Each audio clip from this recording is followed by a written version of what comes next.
ایک شخص کے 3 بیٹے تھے اور 1 بیٹی تھی۔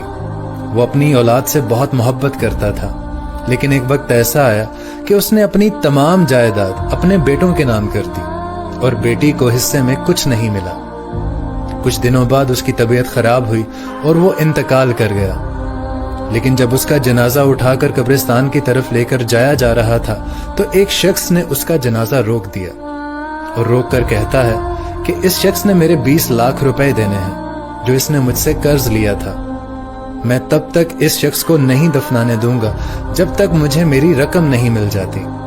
اس جنازے میں اس شخص کے 3 بیٹے موجود تھے جو ایک دوسرے کی طرف دیکھ رہے تھے، اور تینوں میں سے کوئی بھی آگے نہیں آیا کہ ہم آپ کو ادائیگی کر دیں گے۔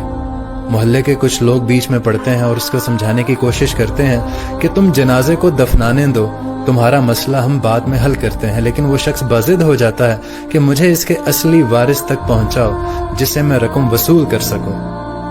یہ سارا معاملہ ایک بچہ بھی دیکھ رہا ہوتا ہے۔ وہ بھاگا بھاگا اس بیٹی کے پاس جاتا ہے کہ اس طرح سے تمہارے باپ کا جنازہ روک دیا گیا ہے۔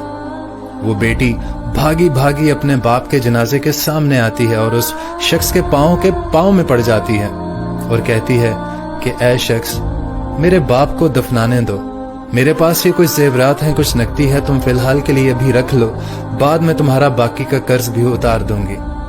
تو اس شخص کی آنکھوں میں آنسو آتے ہیں اور کہتا ہے کہ بیٹی، میں نے اس شخص سے 20 لاکھ روپے لینے نہیں ہیں، میں نے ان سے قرض لیا تھا جو میں نے ان کو ادا کرنا ہے، تو اس کے اصل وارث کی تلاش تھی مجھے جو کہ تم نکلی۔